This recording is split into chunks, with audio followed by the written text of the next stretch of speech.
The giant spaceship called Sovereign's Will moved slowly through empty space. Its metal surface shined like a mirror. Admiral Corvash stood on the bridge looking at the screens that showed a small blue and green planet ahead of them. The planet looked very quiet and peaceful. Commander Velix walked up to him. She had scales on her skin and 4 arms like the Admiral. "Why are we wasting time on this tiny world?" she asked. "It looks like nothing important lives there." Admiral Corvash had been fighting wars for 300 years. He had defeated many planets and made their people join the Galactic Empire, but something felt wrong about this place. His warrior instincts told him to be careful. "Show me the message again," he told the young communication officer named Bix. Bix pressed some buttons and read from his screen. The message came on all frequencies, sir. It says, "This is Terra. The Galactic Empire must stay out of Terran space. This is your only warning." Velix laughed loudly. "A warning from them? Our smallest ship has more weapons than their whole planet could ever have." But Corvash kept staring at the planet called Earth. In all his years of conquest, he had never seen a world that seemed so calm when facing the Empire's mighty ships. Most planets either surrendered immediately or prepared for battle. This one did nothing. "Sir," called the sensor operator, "we are detecting strange energy coming from the planet's surface. Our computers cannot identify what it is." The planet kept spinning slowly in space. It looked completely normal and safe. But Corvash felt danger coming from somewhere he could not see. "Move the ship to a safer distance," he ordered. "Send a small probe to check." Suddenly, bright light filled the entire bridge. When the light went away, every screen on the ship showed the same thing. A human male with gray hair sat behind a simple wooden desk. He looked calm and peaceful. "Greetings," the human said. His voice somehow reached every part of the ship, even though they had no open communication channels. "I am President Hayes of the Terran Federation. I see you got our message." Corvash tried to turn off the transmission, but nothing happened. The human kept talking as if speaking directly to him. "We know who you are, Admiral Corvash of the Galactic Empire. We know about your ship, your crew, and why you came here. We know you want to take over our world like you did to many others." The Admiral tried to activate weapons, but those controls would not work either. "We also know about the killing you did on planet Kepler, the murder of everyone on Proxima Centauri, how you made slaves of the Altarian people. Your empire has hurt so many across the galaxy. How is this possible?" Velix whispered. She was pressing buttons frantically, but nothing responded. The human looked directly at her. "Commander Velix, your confusion makes sense. Your technology is good by most standards. But now you are dealing with humanity." New contacts started appearing on the tactical screen. First a few dozen, then hundreds of ships.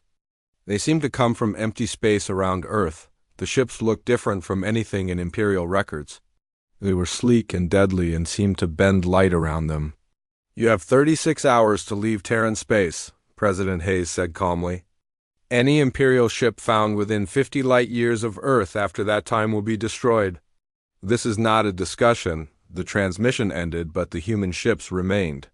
They formed a perfect circle around the Imperial ship. Corvash realized, with growing fear, that they were completely surrounded. His ship's weapons and engines still would not work. "Sir," Bix called out with a shaking voice, "we are receiving data. It contains the complete technical plans of our ship. Every system, every weakness, every secret part." Corvash stared at the screen, watching the human ship stay in perfect position. For the first time in his career, he felt something he had never experienced before. Fear. The humans knew everything about his ship. They had disabled all his weapons and engines without even seeming to try. Their ships had appeared from nowhere and surrounded him completely. And their leader had spoken with such calm confidence that it made Corvash's blood feel cold. "Set course for Imperial space," he ordered quietly. "Maximum speed as soon as they let our systems work again." "Sir?" Velix looked shocked. "We are running away." "No," Corvash replied, keeping his eyes on the screen. "We are going back to report that we found something the Empire has never seen before. Something that might be more dangerous than all of us put together, the human ships." continued their perfect formation around the Imperial vessel. Their hulls seemed to shimmer and bend space itself. Corvash had seen many advanced technologies in his 3 centuries of warfare, but nothing like this. As Will prepared to leave, President Hayes appeared on the screen one more time. Tell your Emperor that Earth is not interested in joining his collection. And Admiral, this was the polite introduction. The words echoed through the bridge long after the transmission ended. Corvash felt a chill run down his spine. If this was their polite introduction, what would their serious response look like? Slowly, the Imperial ship systems came back online. The engines hummed to life, and the weapon systems showed green status lights. But Corvash made no move to attack. He had gotten the message clearly. Jump to hyperspace, he commanded.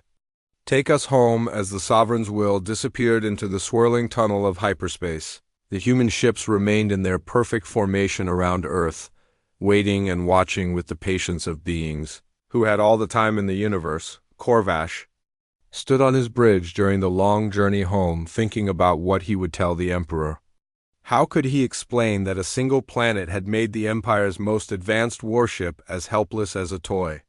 How could he describe the calm confidence in the human leader's voice? How could he make anyone understand that they had encountered something completely beyond their experience? The Empire had conquered hundreds of worlds and dozens of species. They had weapons that could destroy planets and fleets that covered entire star systems. But the humans had neutralized all of that with what seemed like no effort at all. By the time they reached Imperial space, Corvash had made his decision.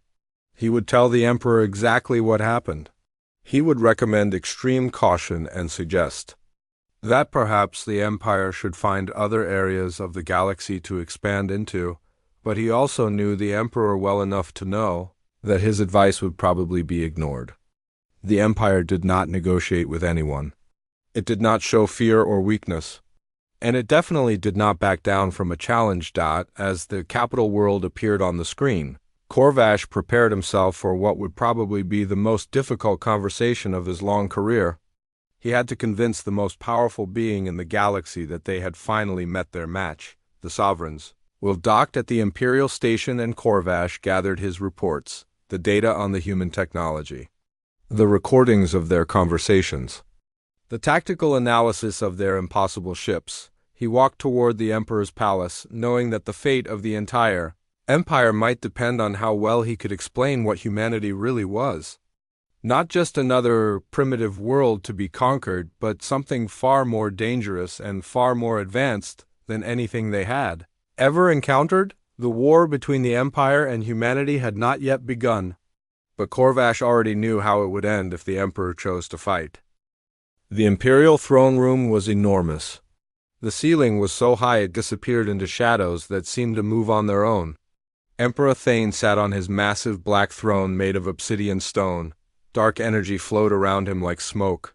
This energy had helped him control half the galaxy through fear and power. Around the throne stood the most important people in the Empire. They were called the Inner Circle. These powerful beings controlled armies and planets, but right now they all looked afraid. The weight of the Emperor's anger pressed down on them like a heavy blanket. Admiral Corvash knelt before the throne with his 4 arms spread wide. This was how people showed respect to the Emperor. But respect would not save him from the Emperor's fury today. You ran away, Emperor Thane said in a voice barely louder than a whisper. But somehow everyone in the huge room could hear him clearly. From one primitive world you ran like a coward, Your Majesty. Corvash began, trying to keep his voice steady. With respect, these humans are not primitive. They showed us technology we have never seen before. They silence the Emperor's shout shook the very walls of the palace. Several members of the Inner Circle stepped backward in fear. How dare you make excuses for your weakness? Grand Admiral Nexus stepped forward. He was the Emperor's most trusted military advisor. Half of his body was machine parts that glowed with soft blue light. Your Majesty, may I examine the data? Admiral Corvash brought back, the Emperor's burning eyes fixed on Nexus. Speak. The humans demonstrated several impossible technologies. Nexus reported in his mechanical voice. They broke through our best security systems. They got inside our most protected computers. They used stealth technology that made our sensors useless. Most concerning, they seemed to know details about our operations that should be top secret. Impossible, said Chancellor Vex, who was the Empire's chief scientist. No species develops that level of technology without expanding beyond their home planet. Our scout networks would have found them, unless interrupted. Spymaster Raven, they developed differently than every other species we have met. Spymaster Raven wore a dark hood that seemed to blend with the shadows around her. No one had ever seen her face clearly. Emperor Thane stood up. His huge form cast shadows across everyone in the room. What do you mean? Every civilization we have conquered followed the same pattern, Raven explained. They expand outward to other planets. They build colonies and trade routes. Their technology develops slowly and predictably. But what if a species chose to develop inward instead? What if they focused all their advancement on their home world only? Ridiculous, Chancellor Vex said with a snort. The resource limitations alone would prevent such advancement. Would they? Raven's voice carried uncertainty that made everyone uncomfortable. What if they found ways to control matter and energy that we have not discovered? What if they have been watching us longer than we know? The Emperor's eyes blazed with fury. You are suggesting that these humans have been spying on us, studying the U.S. like insects. The evidence suggests they knew things about our operations that only the highest commanders should know, Admiral Corvash said carefully. They knew about secret missions, personal details about my crew, even the weak points of our ships. Emperor Thane began walking back and forth. His heavy steps echoed through the chamber like thunder. No single world can stand against the might of the Galactic Empire. We have fleets that span entire star systems. Armies that number in the trillions. Your Majesty, Grand Admiral Nexus said very carefully. Perhaps we should consider that direct attack may not be the best approach. If these humans have technology we do not understand, are you suggesting we negotiate? The Emperor's voice dropped to a deadly whisper.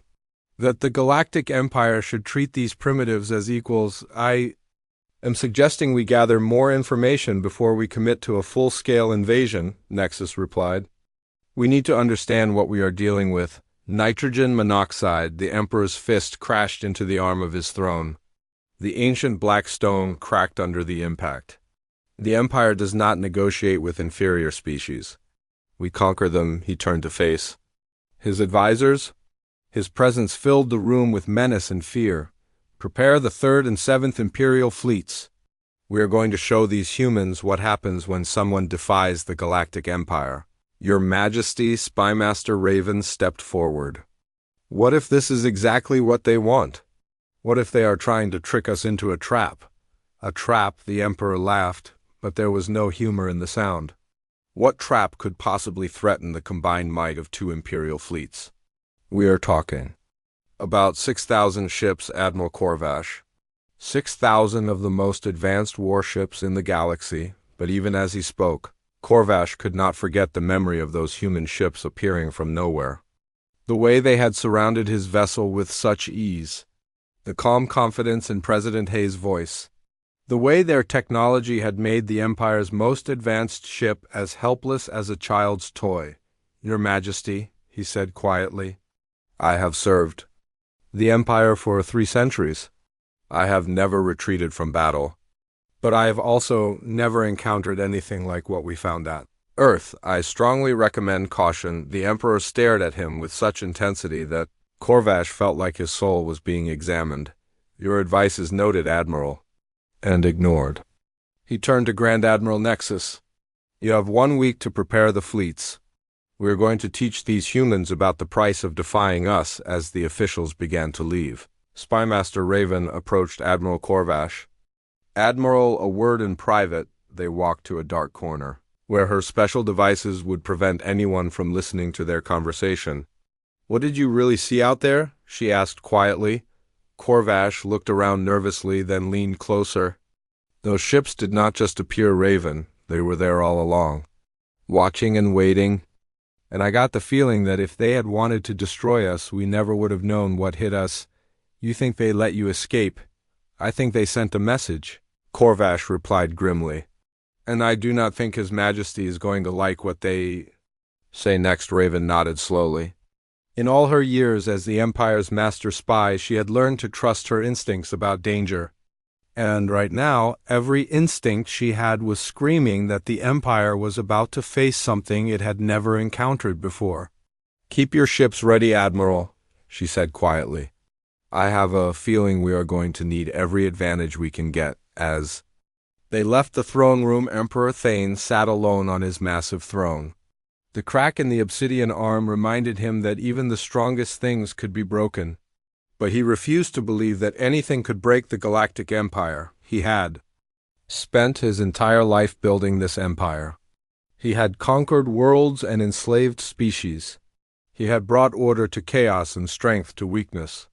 No single planet would make him bow down, but deep in his mind a small voice whispered that perhaps this time was different. Perhaps the humans were not just another species to be conquered. Perhaps they were something far more dangerous than anything the Empire had ever faced. The Emperor silenced that voice with his iron will. The Galactic Empire would not be intimidated by anyone. In 1 week, 6,000 ships would teach humanity the price of defiance. And if they had to destroy Earth completely to make their point, then so be it. The die was cast. War was coming. And the Emperor was confident that when it was over, the galaxy would remember why no one challenged the might of the Galactic Empire. The combined 3rd and 7th Imperial fleets dropped out of hyperspace at the edge of the Sol system like a metal storm. 6,000 warships arranged in perfect military formation. Their hulls gleamed with the deadly beauty of weapons designed for conquest. The sight should have made any civilization surrender without firing a single shot. Grand Admiral Nexus stood on the bridge of the flagship Imperial Dominion. He studied the tactical displays with growing worry. The system looked exactly as Admiral Corvash had described, one inhabited world. No obvious defenses. No signs of advanced military technology. It appeared that humanity had decided to completely ignore the Empire's approach. Sir, reported Captain Torres, who was the fleet's intelligence officer, we are detecting normal civilian traffic around Earth, commercial ships, orbital shuttles, and what looks like a small space station. No military response at all. It is almost insulting, muttered Admiral Crix, who commanded the 7th Fleet. They are not even acknowledging that we exist, but Nexus had survived 3 centuries of warfare by never underestimating an enemy. Maintain defensive formation. Begin long-range scans of the entire system. Sir, the sensor operator called out. We are picking up unusual readings from the 4th planet. High energy signatures, but they do not match any known technology. On the main screen, Mars appeared as a red dot in the distance. The energy readings were subtle, but constant like a heartbeat. That registered barely on their instruments. Admiral, Captain Torres said with concern in his voice. We are receiving a transmission from Earth. It is on all frequencies, just like before. The main screen flickered and President Hayes appeared sitting at the same simple desk. But this time he was not alone. Behind him stood a woman with silver hair and eyes that seemed to hold the depth of stars. She wore no uniform or rank insignia, but her presence filled the screen with quiet authority. Admiral Nexus, President Hayes began in a polite but firm tone. I am disappointed. We gave you a clear warning and you chose to ignore it. I am Grand Admiral Nexus of the Galactic Empire. Nexus replied, activating the fleet's communication systems. You are in violation of Imperial space. Surrender immediately or face the consequences. The woman behind Hayes stepped forward. Admiral, my name is Dr. Elena Vasquez. I am what you might call Earth's Director of Extraterrestrial Affairs. I am curious about something. In your 3 centuries of conquest, have you ever encountered a species that developed quantum consciousness? Nexus frowned. Quantum consciousness is theoretical. It is considered impossible by every advanced civilization in the galaxy. Theoretical, Dr. Vasquez repeated with a slight smile. How wonderfully limited. Tell me, Admiral, what would you do if you encountered a species that could manipulate quantum fields at will? That could exist in multiple dimensions at the same time. That could process information at the speed of thought across vast distances. I would consider it a fairy tale, Nexus replied, but his voice carried less certainty than his words. Captain Torres, Dr. Vasquez said, somehow knowing his name without being told. Your mother was Delira Torres of the Centauri colonies, was she not? The colonies that your own empire destroyed 47 years ago. Torres stepped backward with a pale face. How could you possibly know that? Because, Captain, we have been watching your empire for a very long time. We have seen what you do to civilizations that cannot defend themselves. We have recorded every cruelty, every genocide, every act of slavery you have committed in the name of conquest. President Hayes leaned forward in his chair. Admiral Nexus, you have brought 6,000 ships to our system.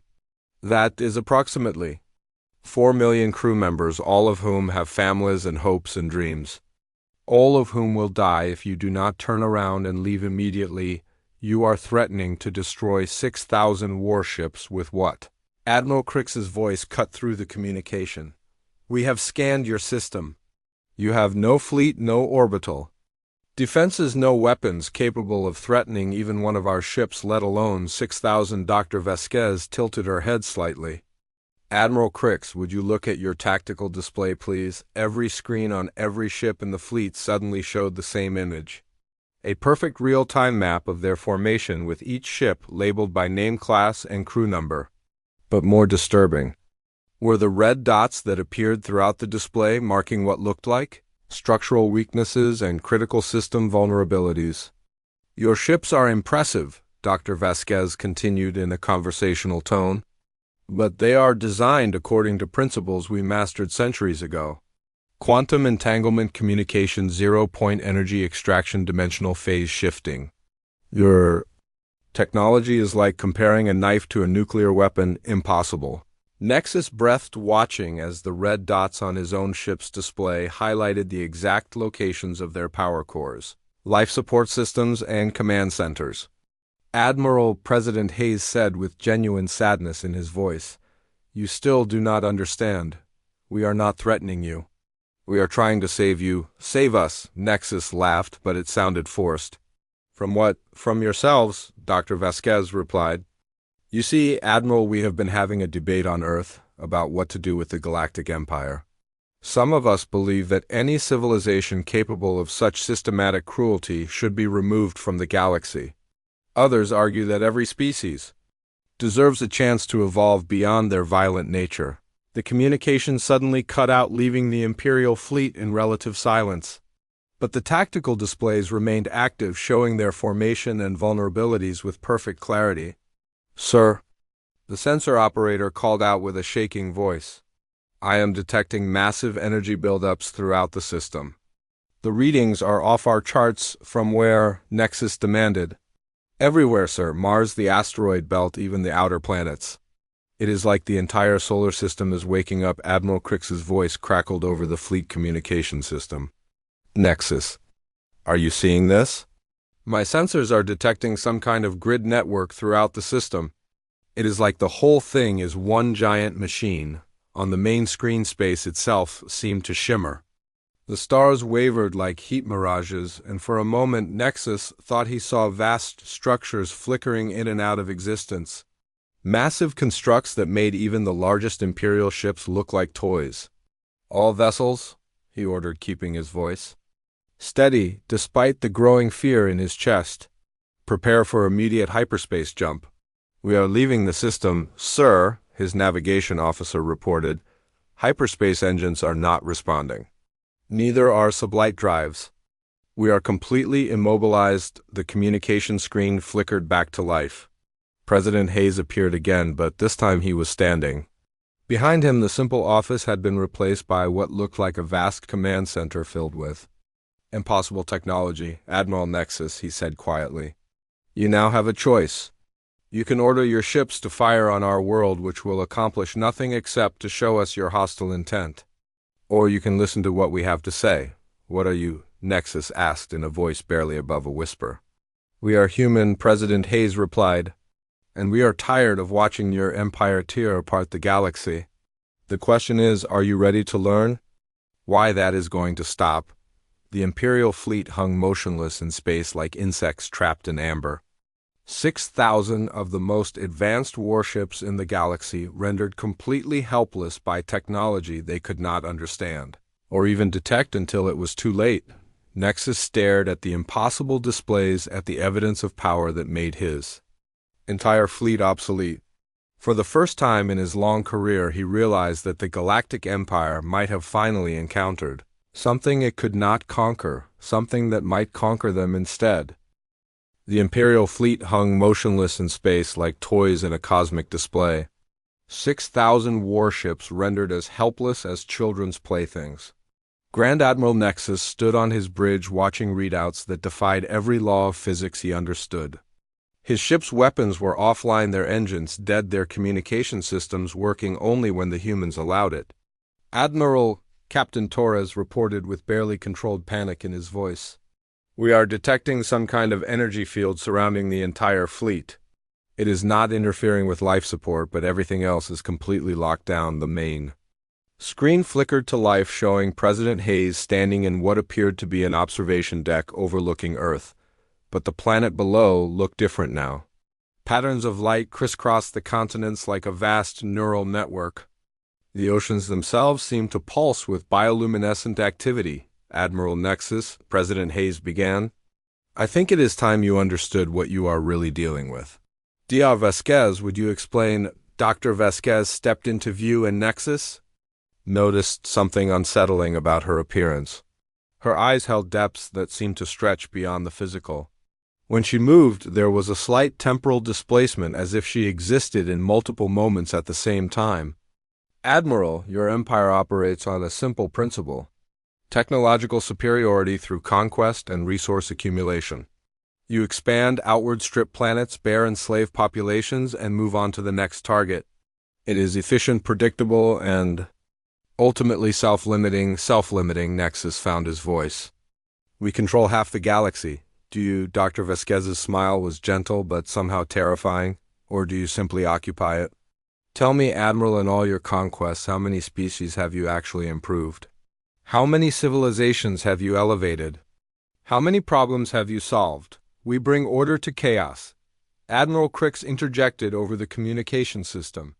We provide stability through strength. You provide stagnation through fear, Dr. Vasquez corrected.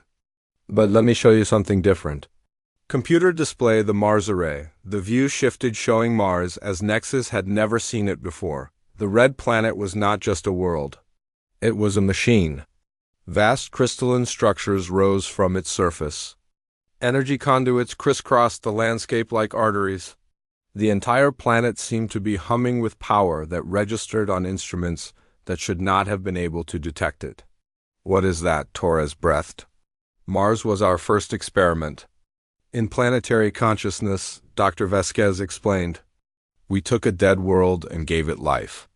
Not biological life, but quantum consciousness. The entire planet thinks, Admiral.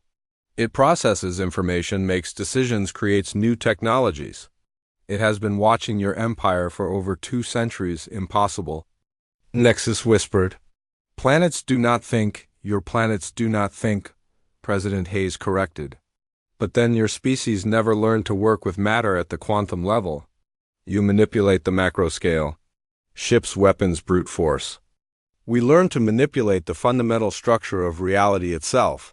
The display shifted again, showing the asteroid belt. But instead of chaotic rocks tumbling through space, Nexus saw an organized network of structures. Each asteroid was carefully positioned and interconnected with energy streams. The belt is our manufacturing center, Dr. Vasquez continued. Each asteroid is a factory, but not in the way you understand factories. They do not build things, they grow them. They convince matter to take the forms we need. It is faster than your industrial processes, more efficient, and produces no waste. You are describing magic. Admiral Crix's voice was strained. None of this is scientifically possible. Science is just the study of what is possible, Dr. Vasquez replied. Your mistake is assuming that your current understanding represents the limits of possibility. Tell me, Admiral, what would you do if you encountered a species that could manipulate probability itself? Before anyone could respond, the space around the fleet began to shimmer. Nexus watched in horror as some of his ships began to fade in and out of existence as if they were being shifted between dimensions. "We are not hurting your crews," President Hayes assured him. "We are simply demonstrating that your concept of real is much more limited than you imagined.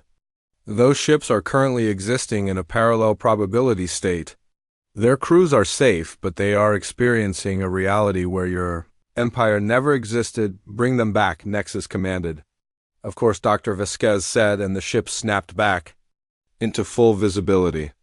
"But you are beginning to understand, are you not? We are not just another civilization you can conquer. We are playing by different rules entirely." The display changed once more, showing Earth itself.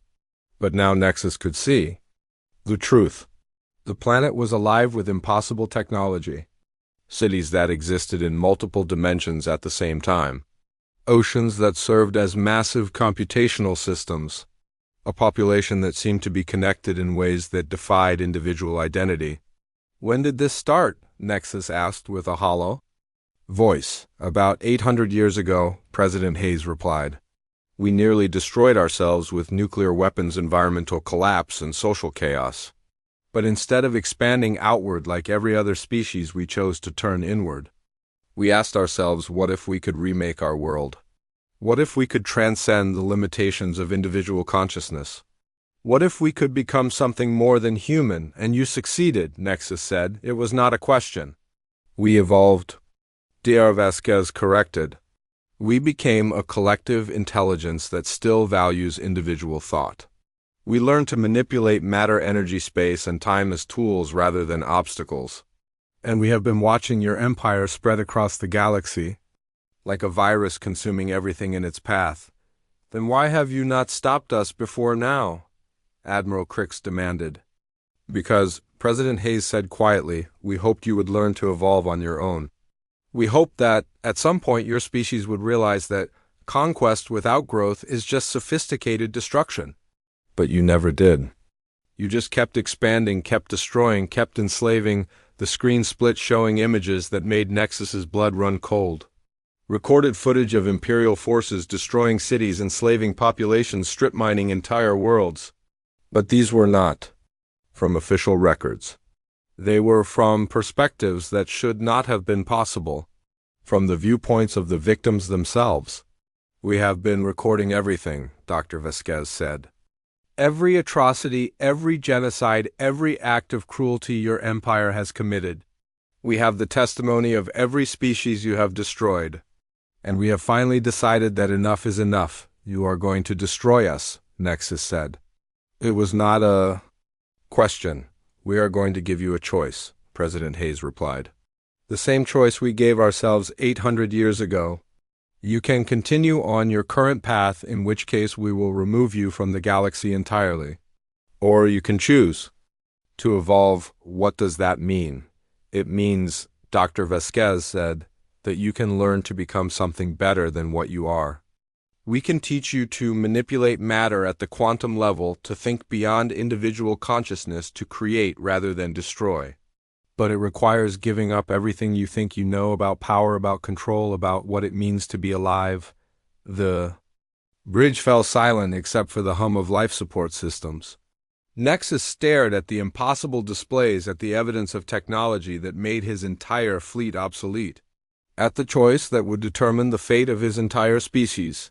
"How long do we have to decide?" he asked finally. "The decision is not yours to make," President Hayes replied. "It is your Emperor's."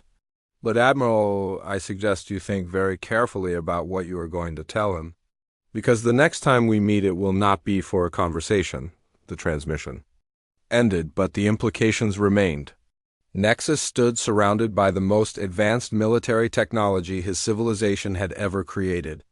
And all of it was as useful as stone knives against beings who could reshape reality itself.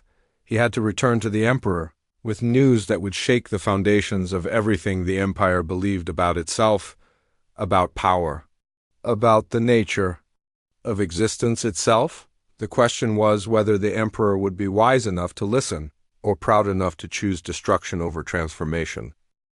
The Imperial throne room had never been quieter. Emperor Thane sat motionless on the obsidian throne with his burning gaze fixed on the holographic display. The display showed the impossible. His entire armada held captive by a single world. Around him the inner circle stood in stunned silence. Their faces reflected the same mixture of disbelief and terror that gripped them all. Grand Admiral Nexus had returned alone. His flagship was the only vessel the humans had released. The rest of the fleet remained in the Sol system. Their crews were alive but completely helpless. It was a demonstration of power that defied every military principle the Empire had ever known. They are still out there, Nexus reported. His voice was hoarse from hours of debriefing. 6,000 ships, 4 million crew members, all of them safe, but completely at the mercy of beings who think on a scale we can barely understand. You are telling me Emperor Thane's voice was barely controlled fury that a single planet has defeated the combined might of 2 Imperial fleets without firing a shot? I am telling you that they operate by rules we do not understand, Nexus replied. They have turned an entire star system into a machine, Your Majesty. They can manipulate matter at the quantum level, exist in multiple dimensions at the same time, and process information faster than our best computers can even register. Chancellor Vex stepped forward.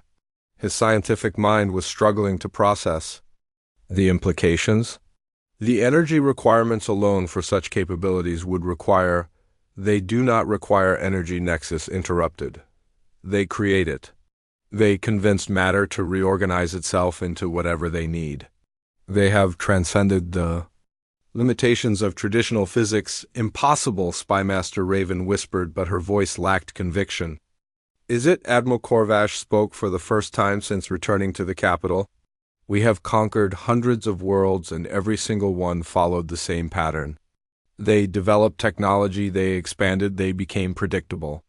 But what if a species chose a different path entirely? Emperor Thane stood abruptly. His massive form radiated waves of dark energy. I do not care what path they chose. No single world can stand against the full might of the Galactic Empire. Your Majesty, Nexus said carefully, they are not just standing against us. They are offering us a choice. A choice. The Emperor's laugh was cold and bitter. What choice do conquerors offer to their victims? The choice to evolve, Nexus replied. They claim they can teach us to transcend our current limitations, to become something more than we are. At what cost? Spymaster Raven asked. Everything, Nexus admitted. Our entire way of life, our understanding of power, our concept of what it means to be individual beings. They are offering to make us into something like them.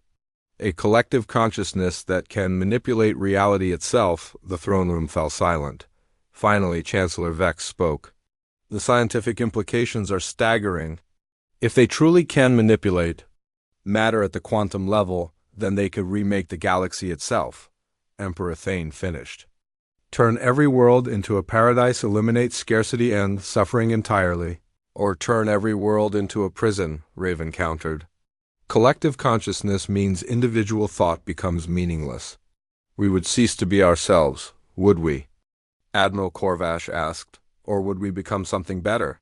Something that does not need to conquer and destroy to survive. Emperor Thane's gaze fixed on him like a physical blow. Are you suggesting we surrender our entire civilization to these humans? I am suggesting we consider that maybe our civilization is the problem, Corvash replied steadily. How many species have we destroyed? How many worlds have we stripped mined? How many civilizations have we enslaved? What if there is a better way? The better way is strength. The Emperor's roar shook the chamber. The better way is power. The better way is showing the galaxy that the Galactic Empire bows to no one, even if it means the destruction of everything we have built, Nexus asked quietly. What are you talking about? They showed me something, Nexus said, dropping his voice to a whisper. A probability cascade. Every possible future where we choose to fight them. In every single one, the Empire falls. Not just defeated, but completely removed from existence.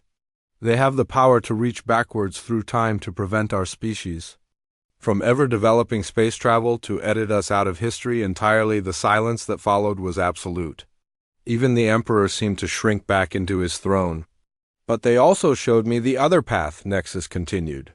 The future where we accept their offer, where we learn to transcend our limitations, to create instead of destroy, to become part of something larger than ourselves.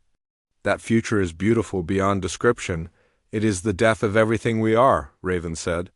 Or the birth of everything we could be, Corvash countered. Emperor Thane stood slowly. His form seemed to grow larger as he considered the implications. You are asking me to choose between extinction and transformation, between remaining ourselves and becoming something alien. I am asking you to choose between death and evolution, Nexus replied. Because those are the only options they have given us. The Emperor began pacing. His massive steps echoed through the chamber. How long do we have? They did not specify, Nexus said. But I got the impression that our time is limited. They have been watching us for centuries, recording our actions, waiting for us to change on our own. We have not. This is their final offer, and if we refuse, then we cease to exist, Nexus said simply. Not just defeated, not just conquered, completely removed from the timeline. As if we never existed at all. Emperor Thane stopped pacing and turned to face his assembled advisors. What would you have me do? Surrender an empire that has taken millennia to build? Abandon everything our ancestors fought to create? I would have you save our species, Admiral Corvash said quietly. Even if it means we become something different than what we are. And I would have you preserve our identity, Raven countered. Even if it means we face destruction with dignity. The choice is yours, Your Majesty, Nexus said. But it must be made.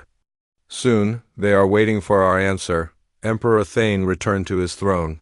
His form seemed to collapse inward as the weight of the decision settled on him. For the first time in his reign, he looked not like a conqueror, but like a being facing the end of everything he had ever known. Signal the human fleet, he said finally. Tell them we need time to consider their offer. How much time? Nexus asked.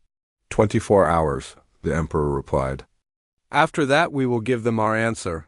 As the assembled officials began to disperse, Emperor Thane remained on his throne. He stared at the holographic display that showed his captive fleet. For the first time in his existence he faced a choice. That could not be resolved through force or intimidation. He could preserve the empire and watch everything he had built vanish from existence. Or he could accept transformation and watch everything he had built become something unrecognizable. Either way, the Galactic Empire as he knew it was already over. The only question now was whether its end would be an ending or a beginning. In the Sol system, the human fleet waited patiently. Their impossible ships maintained perfect formation around the captive Imperial Armada. On Earth, President Hayes stood in the Quantum Command Center watching probability cascades that showed every possible future branching out from this moment. Do you think they will choose evolution? Dr. Vasquez asked. They will choose survival, Hayes replied. The question is whether they are wise enough to understand that in this case they are the same thing. The galaxy held its breath, waiting for an answer that would determine not just the fate of the Galactic Empire, but the future of every species. That called the stars home. The age of conquest was ending. The age of consciousness was about to begin. 24 hours to decide the fate of an empire. 24 hours to choose between everything they had been and everything they could become. The clock was ticking and the universe was watching.